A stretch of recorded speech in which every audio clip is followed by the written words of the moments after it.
اصول تو یہی ہے کہ دریا میں جو جائے تیرنا نہ آتا ہو تو ڈوب جاتا ہے، لیکن اگر اللہ چاہے نا حضرت موسیٰ اپنے گھوڑے دریا میں ڈال دے تو وَإِذْ فَرَقْنَا بِكُمُ الْبَحْرَ فَأَنْجَيْنَاكُمْ وَأَغْرَقْنَا آلَ فِرْعَوْنَ، تو اللہ کہتا ہے میں نے دریا پھاڑ کے موسیٰ کے لیے راستہ بنا دیا۔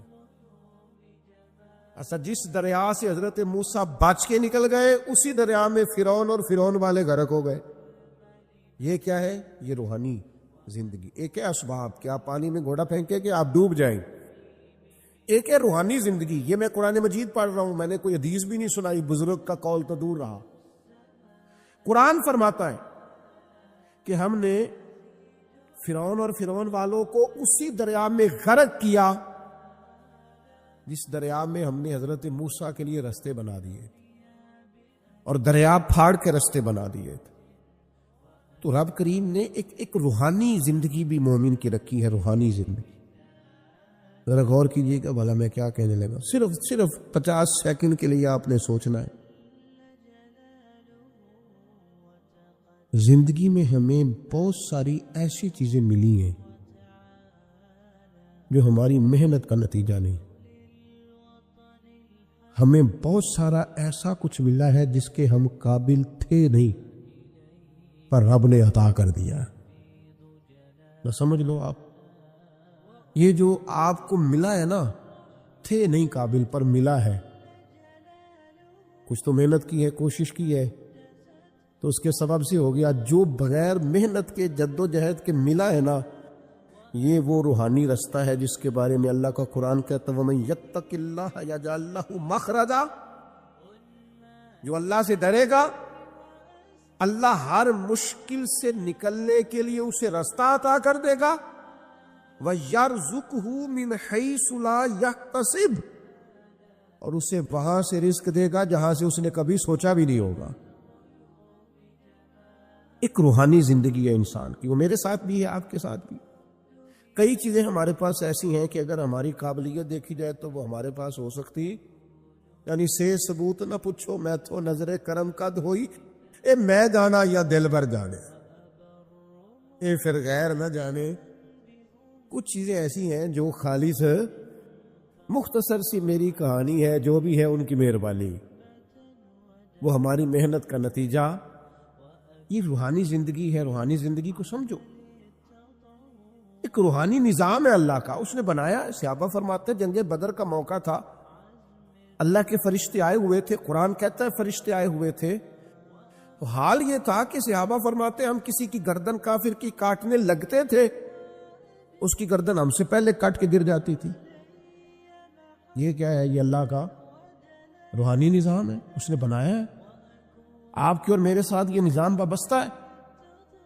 تمہیں بتاؤں گھروں میں سب سے بہترین گھر کون سا ہوتا ہے؟ او میرے بھائیوں، وہ کتنا کو بہترین گھر ہے جسے مدینے والے رسول نے بہترین کہہ دیا ہے۔ فرمایا تمہیں بتاؤں نا گھروں میں بہترین گھر کون سا ہے؟ ہم سمجھتے ہیں ٹائلیں اچھی ہوں، کمرے ہوادار ہوں، اور کچن جو ہے وہ انواع و اقسام کے کھانوں سے بھرا ہوا ہو، سین اچھا ہو، اور جناب ہر چیز کی سہولیات گھر میں ہو، امن ہو، سکون ہو۔ نہیں، حضور فرماتے ہیں مجھ سے پوچھو نا بہترین گھر کون سا ہے؟ تو یا رسول اللہ بتائیے، سیاستہ میں حدیث ہے، کریم رسول فرمانے لگے گھروں میں بہترین گھر وہ ہے جس میں کوئی یتیم رہتا ہو اور اس کے ساتھ سلوک اچھا کیا جاتا ہو، اچھا سلوک کیا جاتا ہو، یتیم کو رکھا جائے، پھر اس کی پوری نگرانی کی جائے، اسے پورا پیار دیا جائے، اسے پوری محبت دی جائے، یتیم رہتا ہو اور اس کا خیال بھی رکھا جاتا ہو۔ اور میرے نبی کریم صلی اللہ تعالی علیہ وسلم فرمانے لگے تمہیں بتاؤں نا کہ گھروں میں بدترین گھر کون سا ہوتا ہے؟ بدترین گھر کون سا ہے؟ حضور بتائیے، فرمایا جس میں کوئی یتیم رہتا اور اس کے ساتھ سلوک نہ صحیح کیا جاتا ہو، اس کو تکلیف دی جاتی ہو، وہ کرب میں ہو، وہ تکلیف میں ہو، وہ اذیت میں ہو۔ رکھنے والوں نے رکھ تو لیا ہے لیکن ان کو پتہ ہی کوئی نہیں ہے کہ ان کے ساتھ ہم نے رویہ کس طرح کا رکھنا تھا۔ یہ ایک اللہ کی قدرت ہے، اس کی حکمت ہے۔ چلے جاتے ہیں بعض اوقات بڑے، میں نے جو شروع میں آیت پڑھی، اللہ فرماتے ہیں علم یجدک یتیما فآویٰ، محبوب ہم نے آپ کو یتیم پایا، پھر اپنے جوار رحمت میں وسیع جگہ دی، پھر ہم نے آپ کو غنی کر دیا، پھر ہم نے آپ کو اپنے قرب کا رستہ عطا کیا۔ اللہ نے نبی کریم علیہ السلام کو در یتیم پیدا فرمایا۔ یہ یتیموں کے تعلق سے ایک عظیم شان ان لوگوں کو دینی تھی، تو اللہ نے اپنے حبیب کو بھی در یتیم پیدا کر دیا۔ یہ ایک خاص قسم کا کرب ہوتا ہے۔ ظاہر ہے جس آدمی نے جو چیز چکھی ہوئی ہوتی ہے وہی اس کے ذائقے سے آگاہ ہوتا ہے، دوسرا دور کھڑا اسے آگاہ نہیں ہوتا۔ جو چکھ لیتا ہے، جو پانی میں اتر جاتا ہے، وہ اس کی گہرائی بھی جانتا ہے اور ٹھنڈا کتنا یہ بھی سمجھتا ہے۔ جن لوگوں نے یہ دور گزارا ہوتا ہے ان کو اس کا پتہ ہوتا ہے۔ نبی کریم صلی اللہ علیہ وسلم نے یہ وقت بتایا تھا، حضور نے یہ دیکھا تھا۔ حضور صلی اللہ علیہ وسلم اس کی تکلیف سے، اس کی آزمائش سے، اس کے مد و جزر سے پوری طرح آگاہ تھے، اس لیے حضور نے گن گن کے یتیموں کے حقوق بیان کی۔ میں نے اپنی زندگی میں یہ نظام دیکھا ہے، پہلے 2 ہفتے لوگوں کی نظروں میں بڑا پیار، اگلے 2 ہفتے اس میں تھوڑی سی کمی، پھر اس کے بعد آہستہ آہستہ کہنا کہ چلو کوئی تعلیمیں حاصل کرنا ضروری تو نہیں نا، چلو یہاں پڑھنا ضروری تو نہیں نا، چلے بندے کو خرچے بھی تو کم، پھر آہستہ آہستہ، کیونکہ کوئی بھی چیز ہے نا وہ پرانی ہوتی ہے، اس میں کمزوری آنا، پھر لوگوں کے لب و لہجے کا تبدیل ہونا، پھر بعض اوقات کسی شخص کا آ کے کوئی بات پوچھنا تو اس کے سوالوں میں چبھن، اس کے لب و لہجے کے اندر گھٹن کہ کتنے بجے باہر جاتے ہو، کب واپس آتے ہو، اب شام کو کتنے بجے جاتے ہو۔ ابا بھی یہ باتیں پوچھتے ہیں، وہ بھی یہ کام کرتے ہیں، لیکن اس رویے کے اندر جو چاشنی ہوتی ہے وہ اور ہوتی ہے، اس میں جو درد ہوتا ہے وہ، اور کسی کا یہ پوچھنا اور پھر اس انداز سے پوچھنا کہ محسوس ہو کہ لب و لہجے سے طنز چھلک رہا ہے اور باتوں سے جو ہے شیرینی کی بجائے لہو ٹپک رہا ہے، اور آپ تیزاب کا کام کر رہے ہیں یہ سوال جواب کر کے۔ یہ کمزوریاں، یہ انداز، اور یہاں تک کہ بیٹیوں کے رشتے دیکھنے والوں کا آنا تو ان کا یہ پوچھنا کہ بھائیوں کا رویہ کیسا ہے۔ ابا کے ہوتے لوگ یہ سوال نہیں پوچھتے، والد کے جانے کے بعد پوچھتے ہیں آپ کے بھائیوں کا رویہ آپ کے ساتھ ٹھیک ہے، یعنی معنی یہ ہے کہ وہ کچھ دیں گے کہ نہیں دیں گے، وہ کچھ جہیز بنائیں گے کہ نہیں بنائیں گے۔ یہ ساری چیزیں اس کرب سے وہ بچے گزرتے، اور پھر وہ بڑے قریبی لوگوں کو بھی اپنا قریبی سمجھنا چھوڑ جاتے ہیں۔ پھر ایک وقت ایسا آتا ہے کہ وہ سمجھتے ہیں ہمیں اپنے دامن میں ہی اپنے آنسو چھپا لینے چاہیے، کسی کو نظر نہ آئے۔ وہ محسوس کرتے ہیں کہ ہمیں خود سے ہی بس سمٹ جانا چاہیے، کسی تک ہماری کوئی چیز پہنچے نہ۔ آہستہ آہستہ لوگ چیزوں کو چھپانے لگتے ہیں، اور یہ پوچھنا کہ روٹی کھائی ہے کہ نہیں کھائی، تو اس طرح پوچھنا جیسے کوئی خیرات لے کے کھڑا ہے دروازے پہ، آپ نے کھلانی ہوتی تو کھلا دی ہوتی۔ آپ نے گرمیوں کے کپڑے لے لیے ہیں کہ نہیں لے لیے، تو اس کا رنگ اس طرح کا ہے کہ جس طرح کسی کو اس طرح پوچھا جا رہا ہے کہ جیسے بڑا بھکاری ہے۔ یہ ساری چیزیں ہم اس انداز میں کرتے ہیں کہ وہ جو خوبصورت، میں کہہ چکا ہوں کہ پھر اگر کسی ادارے میں وہ بچے ہیں تو وہاں ان کو دکھایا جاتا ہے کہ اتنے بچے ہیں تو ہمیں فنڈ چاہیے۔ آپ اچھی نیت سے کر رہے ہوں گے صاحب، لیکن آپ اس کومپل کو بھی تو دیکھیں نا کہ اس نے کھلنا ہے، اس نے پھول بننا ہے، اس نے کس طرح چھاؤں لوگوں کو دینی ہے جب وہ خود مرجھا جائے گا۔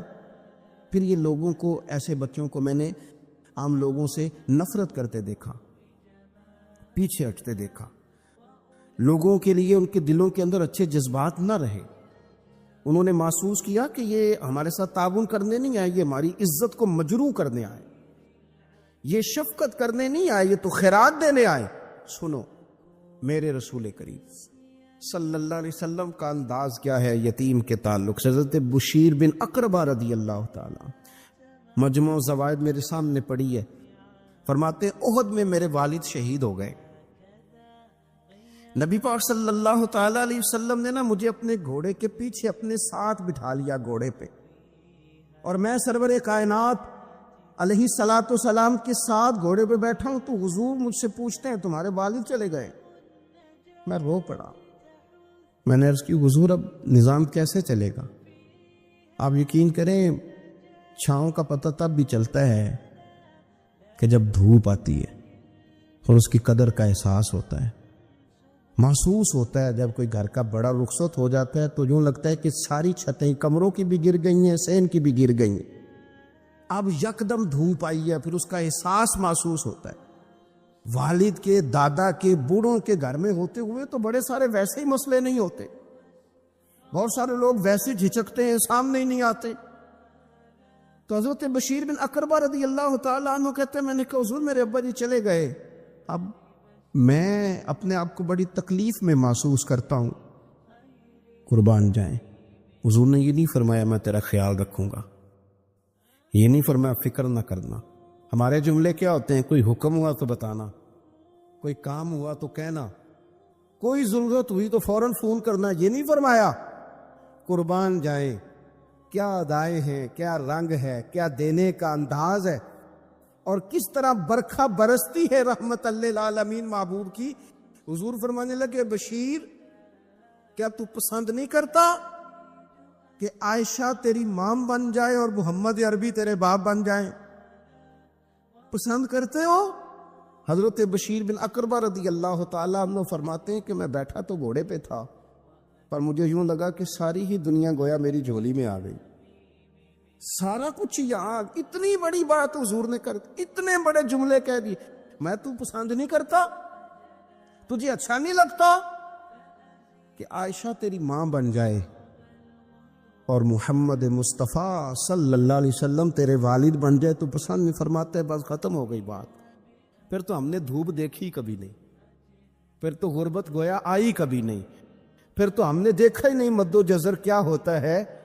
وہ تو دنیا کی بات کرتے ہیں نا، مجھے تو لگتا ہے کہ جن کے لیے یہ لفظ آ گئے نا ان کی تو قیامت کی بھی ساری مشکلیں حل ہو گئے، کہ تو آخرت کے بھی سارے معاملات طے ہو گئے۔ میرے نبی کریم صلی اللہ تعالی علیہ وسلم ایک ہماری خاص توجہ، اور یہ ہمارا اپنا نفع ہے۔ ایک بچہ آ گیا، یتیم بچہ، اس نے آ کے عرض کی حضور 3 گھر میں افراد ہیں، میں، میری بہن اور میری بیوہ ماں، والد حضور چلے گئے اور آج نہ 3 دن ہو گئے روٹی کوئی نہیں کھائی۔ میں اس منظر کو بھی جانتا ہوں کہ جب یتیم گھر میں اکٹھے بیٹھے ہوتے ہیں اور پتہ ہوتا ہے ان کو کہ ہماری اماں کے پاس آج پیسے کوئی نہیں اور گھر میں روٹی بھی کوئی نہیں، تو پھر ان کو بھوک ہی نہیں لگتی۔ ہاں نہیں لگتی۔ اماں پوچھتی ہے پتر روٹی کھانی ہے؟ نہیں میں تو سویرے جو کھایا تھا وہ ہضم ہی نہیں ہوا، اماں جی شاہی کوئی نہیں۔ یہ پردے اس طرح کر کے بچائے جاتے ہیں، ایک دوسرے کو تسلیاں دینا، ایک دوسرے سے پیار کا بڑھ جانا، ایک دوسرے کے لیے جذبات اور طرح کے بن جانا، حکمت الہی کے تقاضے ہوتے۔ یا رسول اللہ صلی اللہ تعالی علیہ وسلم بیوہ ماں ہے، یتیم بہن ہے، 3 دن سے کھایا کچھ نہیں۔ قربان جائیں، وہ گھر جہاں سے کائنات کھاتی ہے ساری۔ حضور نے فرمایا بلال جا کے ساری ازواج مطہرات سے پوچھ گھر میں کیا ہے۔ حضرت بلال کہتے ہیں میں سارے گھاری پوچھ آیا، ٹٹول آیا، ٹوٹل 21 کھجوریں نکلی۔ یہ 2 جہاں کے شاہ ہیں اور پاس کچھ رکھتے نہیں، 2 جہاں کی نعمتیں ہیں، ان کے خالی ہاتھ میں حضور کے سارے گھر کو میں ڈھونڈ 21 کھجوریں نکلی تو لا کے میں نے پیش کر دی، تو حضور نے ڈائریکٹ اس کو نہیں دی، نبی پاک نے اپنے ہاتھ پہ رکھ لی، اور کہتے پھر حضور نے نا اپنا منہ مبارک قریب کیا کھجوروں کے۔ صحابہ خود فرماتے ہیں کہ یہ جو حضور نے منہ مبارک قریب کیا نا تو نبی پاک برکت کی دعا کر رہے تھے، 21 کھجوروں پہ برکت کی دعا ہوئی۔ حضور نے اس بچے کو بلایا، تھپکی دی، فرمایا لے جا 7 تیری، 7 تیری بہن کی۔ انہیں معمولی نہ سمجھنا ہو تو حضرت بلال کہتے ہیں حضور 3 بھی دے دینا کبھی تو 30 سال ختم ہی نہیں ہوتی، 30 سال گزر جاتے ہیں، نکالتے رہو کھاتے رہو، ختم ہی نہیں ہوتی۔ حضور نے فرمایا 7 تیری، 7 تیری بہن کی، 7 تیری والدہ کی، اور 7 حضور نے اور بھی تلقین فرمائی، فرمایا ایک سویرے کھایا کرنا، ایک شام کو کھایا کرنا، یہ لے جا۔ حضرت سیدنا بلال حبشی کہتے ہیں رضی اللہ تعالیٰ عنہ کہ بچہ لے کے جب باہر نکلا تو حضرت سیدنا معاذ ابن جبل دوڑ کے گئے اور جا کے بچے کے سر پہ شفقت سے ہاتھ پھیرا، کا فکر نہ کرنا، رب کریم تجھے بہترین سرپرست عطا کرے گا، پتر پریشان نہ ہونا، اللہ تیری مدد کرے گا۔ صرف حوصلہ دیا، سر پہ دست شفقت پھیرا، بچہ چلا گیا تو حضور نے فرمایا ماں ادھر آؤ نا ذرا، یا رسول اللہ حکم ہو۔ فرمایا کس چیز نے تمہیں اٹھایا بچے کے سر پہ ہاتھ رکھنے کے لیے؟ اس نے تمہیں کہا کس چیز نے تمہیں اٹھایا جو تم بچے تک پہنچ گئے؟ عرض کی یا رسول اللہ وہ جو میرے دل میں اللہ نے یتیم کے لیے رحمت رکھی ہے نا، اس نے مجھے اٹھایا تھا، اور میں نے جا کے اس کے سر پہ دست شفقت پھیرا تو حضور فرمانے لگے سن پھر، جو کسی یتیم کے سر پہ خالی ہاتھ بھی پھیر دے، جتنے بال اس کے ہاتھ کے نیچے آئیں گے نا، رب اتنی خطائیں معاف کرے گا، اتنی نیکیاں دے گا، اتنے درجے اس کے بلند کر دے گا۔ خالی دست شفقت ہی پھیر دے، دینا دلانا تو بعد کی بات ہے، اس کا خیال رکھنا تو۔ یہ جو ہمارے مدارس ہیں نا، ان میں اکثر بچے غریب ہوتے ہیں، لیکن کچھ بچے تگڑے گھروں کے بھی ہوتے ہیں، مالدار گھروں کے بھی ہوتے ہیں۔ اس میں اگر کوئی ایسا بچہ آ بھی جاتا ہے نا جو یتیم ہے، کمزور ہے، تو اپنے آپ کو محسوس نہیں کرتا کمزور، کیونکہ وہ یہ نہیں سمجھتا کہ میں یتیم خانے میں آیا ہوں۔ اس کے ذہن میں مائنڈ سیٹ یہ ہوتا ہے کہ میں مدرسے میں آیا ہوں اور میں پڑھنے کے لیے آیا ہوں۔ اور کیونکہ وہ کچھ وزادار بچے، مالدار بچوں کے ساتھ وقت گزارتا ہے، اسی دسترخوان پہ بیٹھ کے کھاتا ہے، اسی کلاس میں سب کے ساتھ بیٹھ کے پڑھتا ہے، تو اس کی عزت نفس مجروح ہونے کی بجائے طاقت پکڑتی۔ وہ برابری کی سطح پہ جب آتا ہے تو اسے محسوس ہوتا ہے کہ مجھے عزت دی جا رہی۔ اس لیے مدارس اسلامیہ میری نظر سب سے مضبوط جگہ ہیں جہاں مساکین کی، یتیموں کی، غریبوں کی صحیح معنوں میں کفالت بھی ہوتی ہے، تعلیم بھی ہوتی ہے، عزت بھی ہوتی ہے، تربیت بھی ہوتی ہے۔ میرے رسول کریم علیہ السلام بڑے انہماک کے ساتھ، بڑے توجہ کے ساتھ۔ اچھا ایک کام اور ہوتا ہے ہمارے ہاں، وہ کیا ہے؟ اگر کوئی یتیم مال چھوڑ گیا نا اس کا باپ، تو پھر تو بارے نہیں آ رہے ہیں اس کے، پھر تو اللہ خیر کرے کہ بہت سارے مل جائیں گے کفالت کرنے والے، بہت سارے ملیں گے دھیان رکھنے والے، بڑے سارے ملیں گے توجہ دینے والے۔ قرآن مجید نے فرما دیا ہے کہ جو یتیم کا مال کھاتا ہے وہ سمجھ لے کہ میں مال نہیں کھا رہا، میں آگ کھا رہا ہوں، آگ کھا رہا ہوں، آگ۔ سورہ نساء دیکھیے۔ ہمارے ہاں اگر تو وہ مال چھوڑ گیا ہے تو پھر تو بہت سارے رشتہ دار مستقل اس کے محلے میں مکان لینے کو تیار ہو جاتے ہیں، الا ماشاءاللہ۔ پھر تو بڑے سارے ایسے بھی رشتہ دار بن جاتے ہیں جن کو والد کی موجودگی میں کبھی زیارت کا موقع بھی نہیں ملا تھا۔ یہ مال جو یتیم کا ہے اس کی تو زیادہ حفاظت کرنی تھی۔ ہم کئی دفعہ مسئلہ بتاتے ہیں، لوگ فتویٰ بازی شروع کر دیتے۔ مجھے بلایا گیا کہ ایک صاحب کا انتقال ہو گیا تو ان کا ختم شریف ہے، تو بچے ان کے نابالغ ہیں، تو میں نے کہا کہ آپ اس طرح کریں، ان کے مال میں سے زیادہ پیسے نہ صرف کریں۔ نہیں بڑے پیسے کمائے ہیں جی، اس نے ساری زندگی باہر نکالی، یا تو لاکھوں کروڑوں کمائے ہیں، تو چھوٹا گوشت پکائیں گے، بکرے کا گوشت پکائیں گے اور ہم ان کا ختم شریف دلائیں گے۔ تو میں نے کہا صاحب آپ رشتہ دار ہیں، ان کے بچوں کے مال کی حفاظت کریں۔ ختم شریف تو اس میں گوشت زیادہ ہونا ضروری نہیں، اس میں تو درد سے دعا کرنا ضروری ہے، اس میں تو تلاوت قرآن پاک کے سال ثواب میں ضروری ہے، ذکر اذکار ضروری ہے۔ اب شعیب علیہ السلام کی قوم ناب تول میں کمی کرتی تھی، تو اللہ تبارک و تعالیٰ نے ان پر بتا عذاب کس طرح کا بھیجا، شدید گرمی ہوئی۔ اللہ ہمیں محفوظ فرمائے، سارے آمین کہہ دیا۔ دیکھیں کتنا اچھا موسم کر دیا رب کریم، اللہ ہمیں محفوظ فرمائے، اللہ رحمت فرمائے۔ شدید گرمی کی لہر آئی، باہر اتنی گرمی ہوئی کہ لوگ اپنے گھروں میں گھس گئے، جس طرح سورج کی شعائیں گھروں کے اندر داخل ہو جاتی، اس طرح گرمی کی لہر اندر داخل ہوئی۔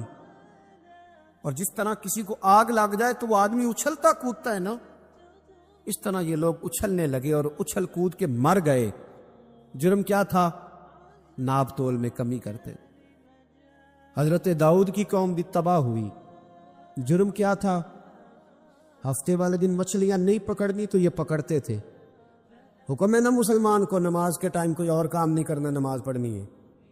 میرا خیال ہے مسلمان تو فٹافٹ آ جاتے ہیں، سارے پہنچ جاتے ہیں نا مسجدوں میں، ہلکا ہلکا بول رہے ہیں آپ، کیوں نہیں پہنچتے؟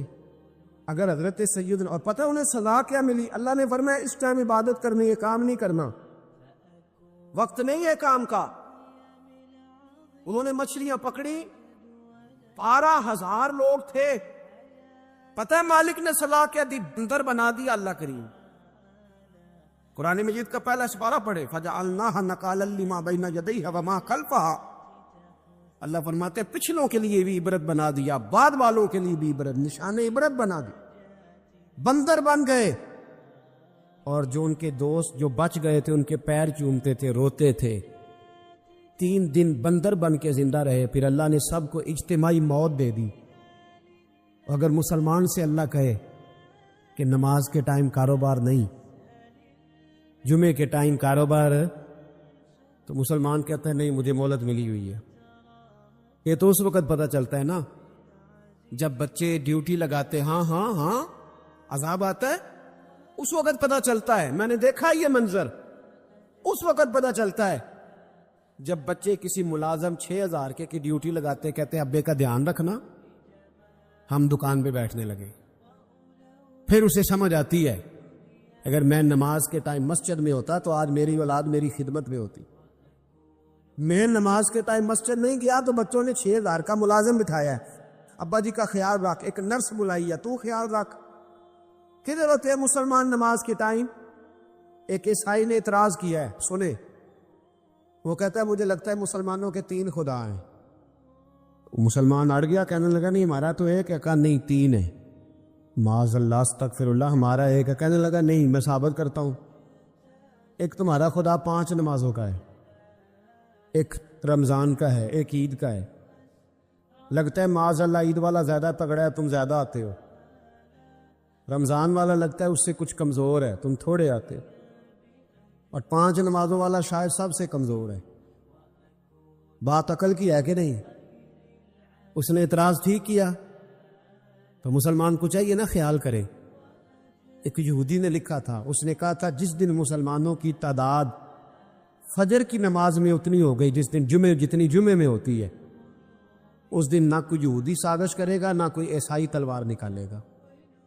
شرط یہ ہے کہ یہ اسی طرح فجر پڑھنے ہیں جس طرح جمعہ پڑھنے آتے ہیں، تو پھر کوئی شخص بھی ان کو کسی جگہ شکست دے سکتا تو ہمارے گناہ ہمیں پریشان کرتے۔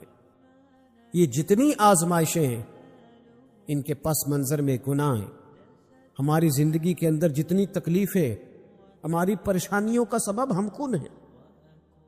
بہت ساری جگہوں پہ ہم غلطی کرتے ہیں، اس کی ہمیں سزا ملتی، غلطی کی سزا۔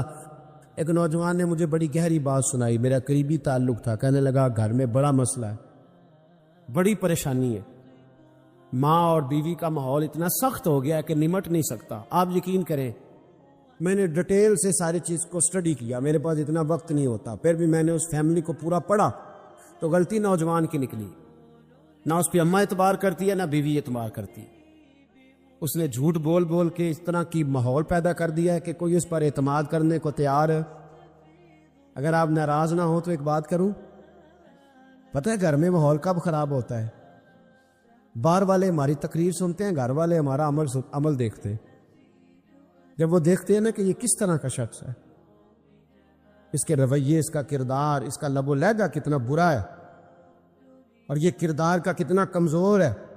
اعلیٰ حضرت فرمایا کرتے تھے نیک وہ ہوتا ہے جس کی تنہائی صاف ستھری ہوتی، اس لیے ماحول بگڑ جاتا ہے۔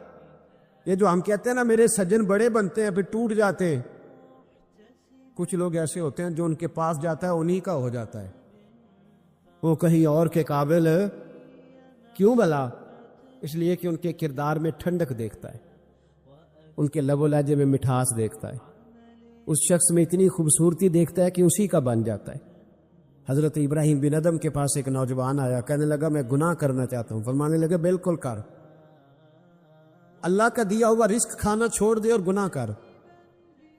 کہنے لگا یہ نہیں ہو سکتا، فرمانے لگے چل پھر اس طرح کر، رب کی زمین پہ نہ رہ، کسی اور کی زمین پہ چلا جا۔ کہنے لگا یہ بھی نہیں ہو سکتا، فرمانے لگے چل اللہ کی چھت سے نکل جا۔ کہنے لگا یہ بھی نہیں ہو سکتا، تو آپ رو پڑے۔ فرمانے لگے پھر جناب اسرائیل جب آئیں تو ان سے کہنا مجھے 2-3 سال کی مہلت دے دے، پچھلی میری گناہوں میں گزر گئی، میں ذرا 3 سال عبادت کر لوں۔ تو وہ شخص بھی رونے لگا، کہنے لگا حضور وہ مہلت نہیں دیتے، وہ جب لینے آتے ہیں تو پھر لے کے اللہ تعالیٰ نے جب انسان بنانا چاہا نا تو جناب جبریل کو کہا مٹی لے کے آ زمین سے۔ حضرت جبریل نے مٹی پہ ہاتھ ڈالا تو باقی کی مٹی رونے لگ گئی، اسے جدا نہ کر۔ تو جناب جبریل چھوڑ کے چلے گئے، حضرت میکائیل کو بھیجا مٹی لا، مٹی پہ ہاتھ ڈالا تو باقی کی مٹی رونے لگ گئی، چھوڑ کے چلے گئے۔ جناب اسرائیل کو بھیجا، مٹی پہ ہاتھ ڈالا تو باقی کی رونے لگ گئی، چھوڑ کے نہ جاؤ۔ تو حضرت اسرائیل فرمانے لگے تیرا رونا دیکھو کہ رب کا حکم دیکھو۔ وہ لے گئے، جب پیش کی تو رب کریم نے فرمایا اسرائیل جان نکالنے کی ڈیوٹی بھی تیری، تو مٹی کو لے آنا، باقی مٹی روتی بھی رہے تو روتی رہے، جب میرا فیصلہ آ جائے تو پھر اس میں کوئی گنجائش ہے، ہم کھاتے بھی اللہ کا ہیں، نافرمانی بھی اس کی کرتے، زمین پہ بھی اس کی چلتے ہیں، نافرمانی بھی اس کی کرتے، حکم کسی اور کا مانتے، چھت پہ رب کریم کی رہتے، اس طرح نظام نہیں چلتا۔ میرے بھائی یاد رکھ لو، گناہوں کی سزا ملے گی، زندگی تنگ ہو جائے، یہاں بھی آزمائش ہوگی اور وہاں بھی۔ میں نے درس میں کہا تھا، پھر بات کہتا ہوں، یہ میں اپنے لیے کہہ رہا ہوں، توجہ ہے میری بات پر۔ دعا فرمایا کرے کہ جو کچھ ہم نظر آتے ہیں اللہ ہمیں ویسا بننے کی توفیق بھی عطا فرما۔ اللہ ویسا بننے کی یہ مشکل معاملہ ہے، مشکل۔ دیکھیں نا ایک آدمی سیاستدان ہے، اس نے بڑے اچھے نعرے لگائے، انقلاب آ جائے گا، میں غریب کا بھلا کر دوں گا، میں یتیموں کے سر پہ ہاتھ رکھوں گا، میں مجبوروں کی مدد کروں گا، میں دکھیوں کی مدد کروں گا، مزدوروں کو۔ اس نے اچھے اچھے نعرے سکھائے، اچھا اس نے پیغام دیا، اندر اس کے یہ تھا کہ اقتدار ملے گا تو مرضی کروں گا۔ لوگ اس کے گرد بھی گئے، اس کی گاڑی کے پیچھے بھی بھاگے، لوگوں نے اس کے نعرے بھی لگوائے، جیب سے پیسے لگا کے اس کے پوسٹر بھی شائع کیے، لوگ اس کے گرویدہ ہو گئے، لوگوں نے پوری، اور میری قوم نے تو بیچاری نے کئی دفعہ دھوکے کھائے، جس نے نعرہ لگایا غریب اسی کے پیچھے مسیحا بن کے چل پڑا۔ آج دھوکہ دے لیا، لوگوں کو پیچھے لگا لیا۔ یہ بتاؤ اگر راز کھل جائے، اگر راز کھل جائے کہ یہ دھوکہ دے رہا ہے، یہ فریب کر رہا ہے، تو لوگ اس کا کیا حال کریں گے؟ یہ راز قیامت میں کھل جائے گا، قیامت میں یہ راز یہ کھل جائے گا، کھل جائے گا، یہ دھوکے باز تھا۔ اذا زلزلت الارض زلزالہا، جب زلزل آئے گا جیسے اس کا آنا ٹھہرا، واخرجت الارض اثقالہا، زمین اپنے بوجھ باہر نکال دی۔ اس سے مراد کیا ہے کہ زمین پہ جو جرم ہوئے زمین بتا دے گی، باہر نکل آئے۔ وقال الانسان ما لہا، انسان کہے گا اسے کیا ہوا، یہ تو سب کچھ بتا رہی، بوجھ باہر نکال دے گی۔ ایک آدمی پیر طریقت بن کے بیٹھ گیا، جبہ کھبا پہن کے بڑی پگڑی باندھ کے بیٹھ گیا، اچھی اچھی نیک باتیں بتانے لگا، لوگ اس کی دست بوسی کرنے لگے، ہاتھ چومنے لگے، پیچھے لگ گئے، خدمت کرنے لگے، جیب سے نذرانہ دینے لگے۔ اس کے نام پر لوگ اپنی جیب سے لنگر پکانے لگے، خانقاہ کی خدمت ہونے لگی، مہمان اس کے آتے، نوکری کوئی اور کرتا۔ میں نے کہا تھا شاید اپنے لیے کہہ رہا ہوں، ڈیوٹیاں لوگ کرنے لگے، حالات بدلنے لگے، لیکن اس کے اندر تو چور تھا، وہ تو دکاندار تھا، تو یہاں جو اس کے پیچھے لگے تھے وہ تو سچے تھے، انہیں تو اجر ملے گا، لیکن اس کا جب راز کھلے گا تو بڑی رسوائی ہو، اس کا جب راز کھلے گا تو بڑی، ایک میری طرح کا دیندار تھا، جو چہرے کا تو نیک تھا، اندر پتہ نہیں کیا کچھ تھا، ایک طوائف گزر رہی تھی، اس نے اس کو تبلیغ کر دی، کہنے لگا بس کر دے، سیانی بن جا۔ تو کسی دانشور میں لکھا ہے اس نے بڑا سخت جواب دیا، اس عورت نے، کہنے لگی بابا میں تو جو ہوں وہ نظر بھی آ رہی ہے، تو بتا جو تو نظر آتا ہے وہ تو ہے کہ نہیں؟ اس بندے نے چیخ ماری اور بے ہوش ہو کے گر پڑا. لوگوں نے کہا بابا آج کسی صوفی کا کلام سنا ہے؟ جو بے ہوش ہو گیا تو اس نے کہا نہیں، آج طوائف کی بات سنی ہے، طوائف کی. اور وہ عجیب بات کر گئی ہے. وہ کہہ گئی ہے میں تو جو ہوں میں نظر آ رہی ہوں، تو بھی تو بتا نا، تو بتا نا کہ تو دستار امامت پہنتا ہے، تو بتا تو جو کہلاتا ہے تو وہ ہے کہ نہیں؟ یہ وقال الانسان ما لہا، یہ راز قیامت میں کھلے گا. ہم جو کچھ بتا رہے ہیں نا اپنی زبانوں سے، ہمیں اپنے گناہوں کا احساس ہونا چاہیے. ایسا نہ ہو کہ جب سزا ملے تو پھر اس طرح کی ملے کہ دوبارہ کسی کو کوئی منہ دکھانے کے قابل نہ رہے. میرے بھائی یاد رکھیں اور سمجھیں، گناہ انسان کی زندگی کو تنگ کرتے ہیں. میرے نبی پاک علیہ الصلاۃ والسلام نے فرمایا جب تو جھوٹ بولتا ہے تو تیرے فرشتے کرام الکاتبین سائڈ پہ ہو کے کھڑے ہو جاتے ہیں. جب تو زنا کرتا ہے تو تیرے اندر سے ایمان نکل جاتا ہے. اور نبی پاک علیہ الصلاۃ والسلام نے فرمایا جب میری قوم میں ناانصافی عام ہو جائے گی تو قتل بھی عام ہو جائے گا. اور سن لو لکھ لینا یہ حدیث دل کی تختی پر. نبی پاک علیہ السلام نے فرمایا جب میری قوم میں بے حیائی اور بدکاری عام ہو جائے گی تو 2 سزائیں اللہ دے گا. ایک تو جوان موتیں آئیں گی، جوان بچے کچھ بھی نہیں دیکھا چلے گئے. اور دوسری سزا اللہ یہ دے گا کہ ایسی بیماری آئیں گی جن کا علاج نہیں ملے گا، ایسے امراض کوٹ پڑیں. اگرچہ میں آپ کو ایسی تقریر بھی سنا سکتا تھا جس پہ آپ بہت زیادہ محظوظ ہوتے، پر میں نے اس جمعے میں ایسا موضوع چنا ہے جس کا ہمیں خاص ضرورت ہے. بھائی دیکھیں تو صحیح، کہیں ایسا تو نہیں کہ ہم ان عیبوں میں مبتلا ہیں. میرے نبی کریم علیہ السلام نے فرمایا جب تم نیکی کا حکم دینا اور برائی سے منع کرنا چھوڑ دو گے پھر اللہ تم پر ظالم حکمران مسلط کرے. اور اگلے لفظ اس سے بھی زیادہ سخت ہیں. محبوب فرمانے لگے پھر تمہاری نیک لوگ دعائیں بھی کریں گے تو اللہ وقتی طور پر ان کی دعاؤں کو بھی قبول نہیں فرمائے گا. اس لیے کہ تم لوگوں نے نیکی کا حکم دینا اور بھلائی سے روکنا چھوڑ دیا. عزیزو یاد رکھو جب گناہ عام ہوتے تو پھر حالات بدلتے اور لوگوں کو سزا ملتی ہے ان کے گناہوں کی. بلکہ یہاں تک لکھا ہے کہ نیت خراب ہو تو سزا شروع ہو جاتی. کیا خراب ہو؟ بولیے گا. نیت بھی خراب ہو تو سزا. حضرت رومی کہتے ہیں کہ ایک بادشاہ کو پتہ چل گیا کہ ایک آدمی نے بڑا اچھا باغ لگایا ہے، خوبصورت باغ ہے، مالٹے کا، کنوں کا باغ، بڑا پیارا. بادشاہ نے کہا ذرا جا کے دیکھتا ہوں. بادشاہ سلامت بال دیکھنے آئے تو اب وہ مزدور آدمی تھا، عام آدمی تھا جس نے باغ لگایا، کسان تھا. اس کو کہا کہ چند کنوں توڑ کے لایا تو بڑے پیارے لگے. 1-2 اور لایا، کھائے، بڑے میٹھے، بڑے پیارے، بڑے توانا، بڑا مزہ آیا. تو بادشاہ کے دل میں خیال آیا کہ اس پہ قبضہ نہ کر لوں باغ پہ. ہمارے یہاں نا کرائے پہ دکان دیتا نا مالک، وہ جب کسی غریب کی چل جاتی ہے کہتا تو خالی کر، میں نے خود ڈال لی ہے. چل گئی نا اس کی. حالانکہ رزق اپنے اپنے نصیب کا ہے، رزق اپنے اپنے نصیب کا ہے. جس کو اللہ تعالیٰ چاہتا ہے عطا کرتا ہے. تو اس کو کہا کہ اور توڑ کے لا، اور دل میں خیال ہے کہ یار اتنا اچھا باغ ہے، قبضہ کر لیتے ہیں. ہماری حکومتیں قبضہ کر لیتی ہے کہ جو چیز اچھی لگ جائے. اب وہ کسان 2-3 کنوں توڑ کے لایا، اس نے کھائے تو کھٹے نکلے، ترش تھے. کہنے لگا تجھے کیا ہو گیا ہے؟ تو بندہ بڑا صاحب دل تھا، کہنے لگا میں تو ٹھیک ہوں، آپ اپنی نیت سے پوچھیں کہیں خراب تو نہیں ہو گئی. تو کنوں میں بھی اس کا اثر آ گیا ہے. اپنی نیتیں بگڑ جائیں نا، نیتیں. اب ایک بات کہنے لگا ہوں، غور سے سننا.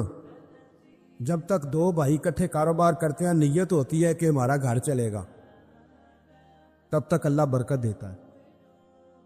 اور جب اپنی اپنی جیبیں سمیٹنے لگ جاتے ہیں نا کہ یہ میرا 5,000 ہے، آج میں گیا تھا اگرائی کرنے، یہ میرا 10,000 ہے، آج میں نے محنت زیادہ کی. جب وہ ٹٹولنے لگتے ہیں پھر اس دکان سے بھی برکت اٹھ جاتی ہے، پھر وہاں سے بھی برکت ہے چلی جاتی ہے۔ فَإِنَّ لَهُ مَعِيشَةً ضَنْكَ، فرمایا جب تو منہ پھیر لیتا ہے پھر تیری زندگی اللہ تنگ کر دے، پھر وہاں سے بھی برکت، خوبصورتی، اثر اٹھ جاتا ہے۔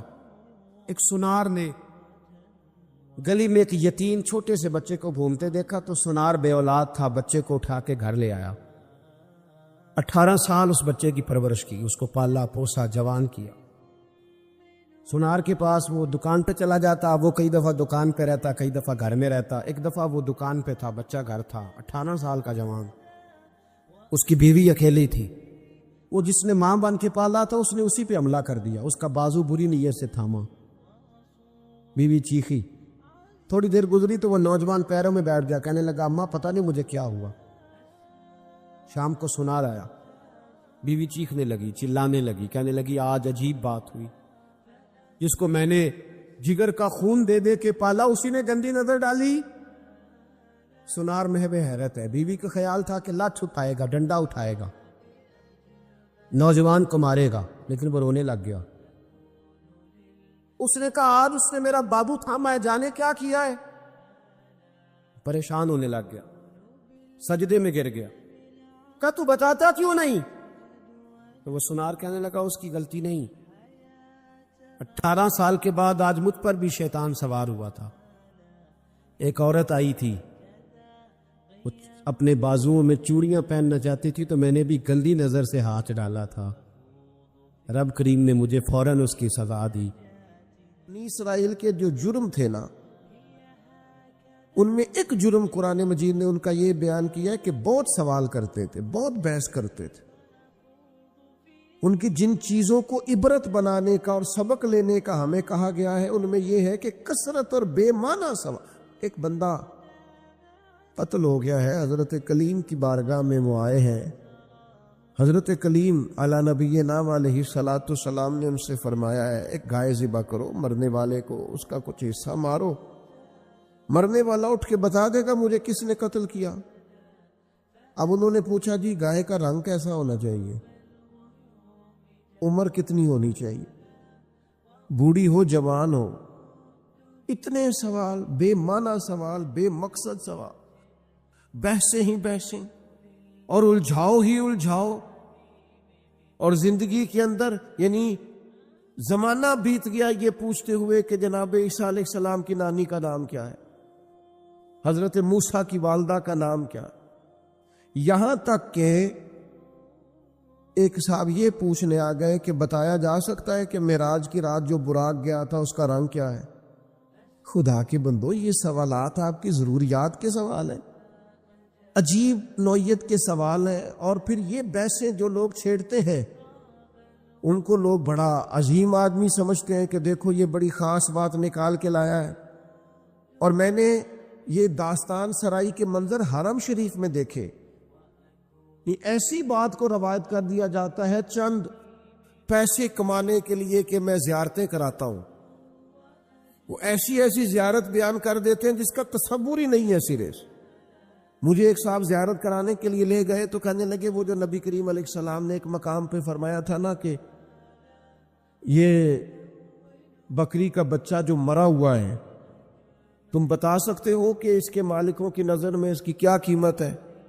تو صحابہ نے کہا کوئی قیمت ہوتی تو یہاں پھینک دیتے، کوئی قیمت نہیں۔ کہنے لگے وہ جو حدیث اور وہ جو واقعہ ہوا تھا جہاں سرکار نے یہ بیان کیا تھا وہ یہ جگہ تھی، اس کی زیارت کر لیں۔ تو میں نے ان سے پوچھا آپ کو کیسے پتا یہ جگہ تھی؟ میری بات کی سمجھ آ رہی ہے؟ کیسے پتا ہے آپ کو؟ کتاب میں بخاری میں حدیث موجود ہے، لیکن وہاں تو کوئی تعین نہیں ہے کہ وہ خاص، یہ بعض اوقات یہ ہوتا ہے کہ سرکار فلاں محلے سے گزر رہے تھے، لیکن بھائی نہیں آپ نے تعین کر دیا، اور تبدیلی یہ وقت کے ساتھ جگہ بدل گئیں، حالات بدل گئے، کہیں خالی زمین پر مکانات آپ نے تعین کیوں کر کے کیا؟ کس وجہ سے کیا؟ ایک نئی بات جڑنے کے لیے؟ اسلام دنیا میں صرف بحث کرنے کے لیے آیا ہے؟ آپ روز ایک نئی بحث کریں گے، روز ایک نئی کہانی بنائیں گے، روز ایک آپ عنوان بنائیں گے جس پر مجادلہ ہو، مکالمہ ہو، مناظرہ ہو؟ دین کے اخلاقی پہلو اور جو عمل کے لیے دین دنیا میں آیا تھا اس پر عمل کب کرنا؟ فضول قسم کی ابحاث میں وقت ضائع ہوتا ہے، اور ہم بڑے مزہ لے لے کے، لطف لے لے کے ان چیزوں کو سنتے ہیں، غور کرتے ہیں۔ عزیز بھائی سنو اللہ کے حبیب نے کیا فرمایا۔ حضور فرمانے لگے خوبصورت مسلمان وہ ہے جو بے مقصد باتوں کو چھوڑ دے، لا یعنی اور بے مقصد چیزوں کو چھوڑ دے، با مقصد معنی خیز جو اس کی ضرورت کا کام ہے وہ ضرورت کی حد تک اپنے آپ کو وقف رکھیں۔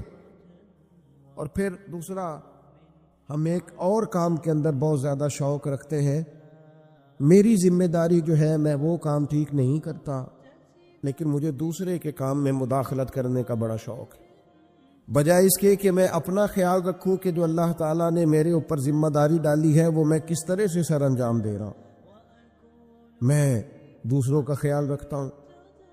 ہمارے استاد صاحب مختلف اساتذہ کی میٹنگ کرتے تو ایک جملہ ان کا مجھے بڑا یاد رہ گیا، وہ کہنے لگے مہربانی کیجیے گا اپنی اپنی کلاس کا خیال رکھیے گا، دوسروں کی کلاسوں کا خیال وہ ان کی ذمہ داری ہے، ان کی ثواب دید ہے جو استاد اس کلاس کو پڑھاتے ہیں۔ اپنی ذمہ داری، اپنی ڈیوٹی۔ میں آپ سے عرض کرتا ہوں اگر ہمارے ہاں مزاج مداخلت کا نہ ہوتا، ہمارے ہاں اپنی ڈیوٹیاں اپنے حساب میں اپنے دائرہ کار میں رہ کے کرنے کا مزاج ہوتا، بہت سارے کام صحیح ہو رہے ہوتے، لیکن جہاں ہر شخص کو اجازت ہے وہ ہر کام کرتا ہے۔ آپ بیمار ہو جائیں، لوگ تیمارداری کرنے آئیں گے، جتنے لوگ پتہ لینے آئیں گے سارے ایک ایک نسخہ بھی بتا کے جائیں گے، یہ کھا لیں اس سے مجھے فائدہ ہوا تھا۔ حالانکہ آپ کسی اسپیشلسٹ ڈاکٹر کے پاس جاتے ہیں، آپ کہتے ہیں میں بیمار ہوں، تو وہ پہلے آپ کا بلڈ پریشر دیکھتا ہے، پھر ایک کونے میں وہ لکھتا ہے کہ آپ کو شوگر تو نہیں، پھر آپ کا وزن پوچھتا ہے، عمر پوچھتا ہے۔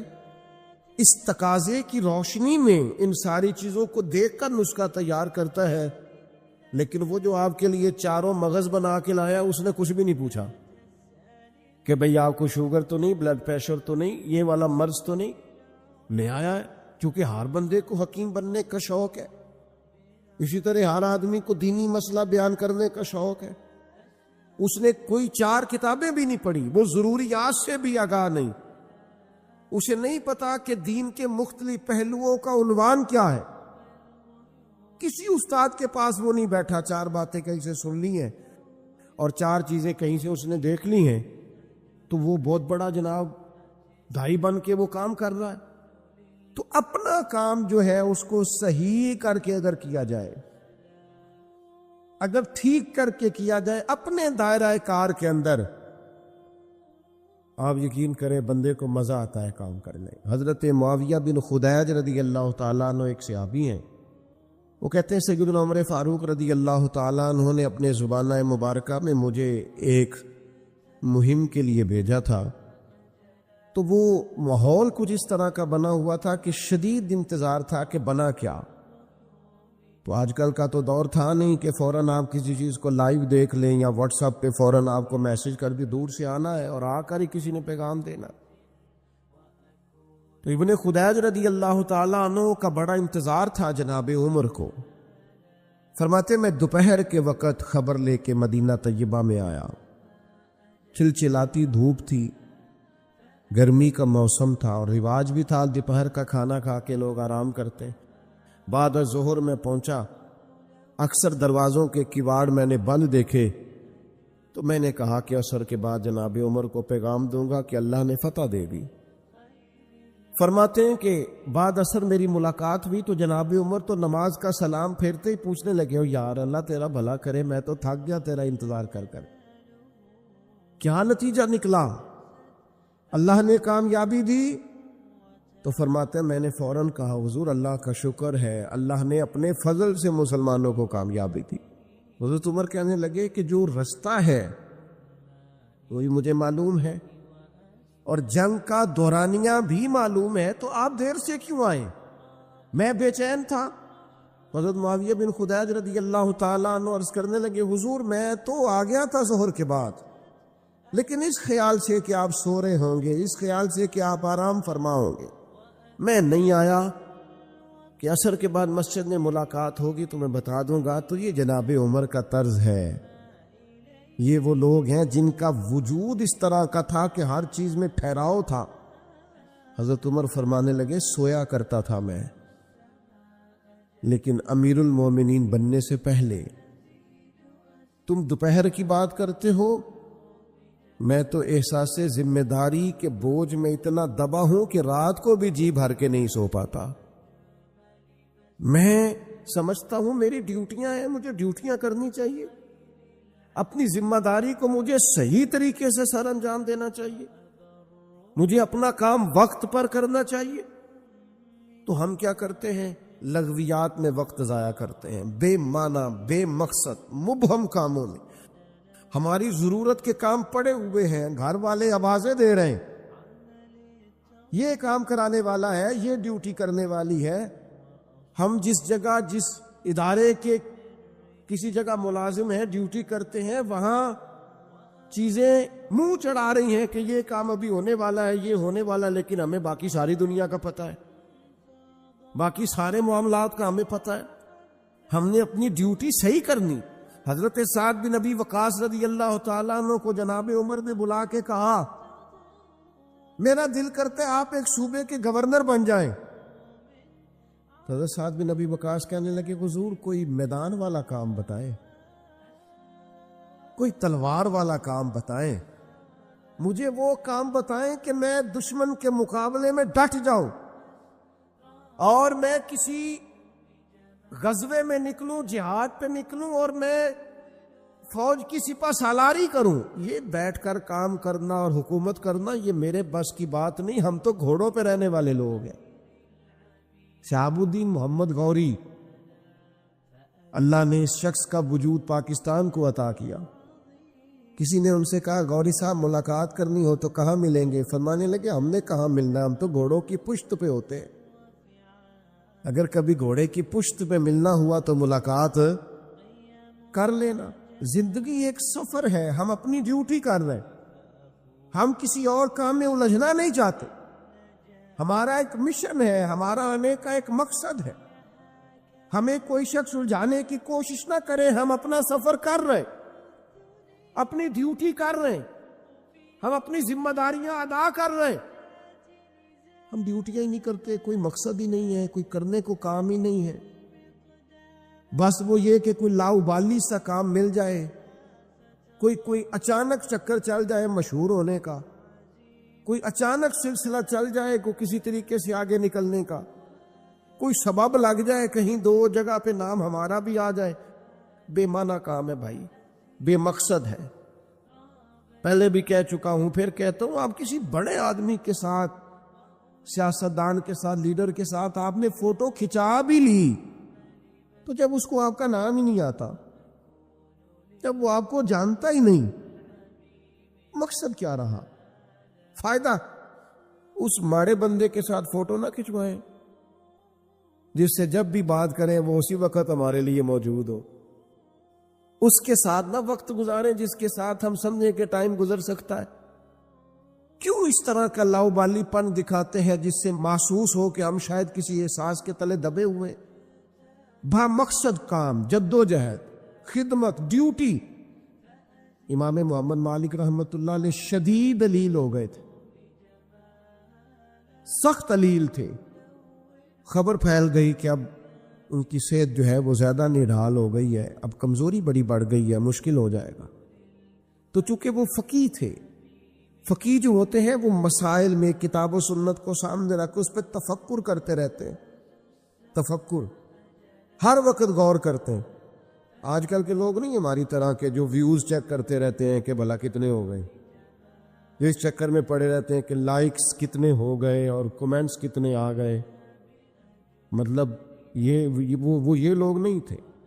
فقاہت، دین کو سمجھنا، تدبر کرنا کہ نیا مسئلہ درپیش ہوا ہے، لوگوں نے مسئلہ پوچھا ہے تو اس کو کیسے حل کرنا ہے، اس پر غور کرنا، قرآن و حدیث کو سامنے رکھ کر اور وہ فرمایا کرتے تھے کہ میں نے جب بھی کوئی آیت پڑھی ہے نا، پہلے بھی پڑھی ہوئی تھی، دوبارہ پڑھی ہے تو ایک نیا معنی ہی اللہ نے مجھے عطا فرمایا، ایک نیا سبق ملا ہے، اس سے ایک نئی چیز میں نے. تو امام مالک کا لوگوں تک یہ بات پہنچی کہ وہ بیمار ہے اور شدید بیمار ہے، علیل ہیں اور بڑے ہی علیل ہیں.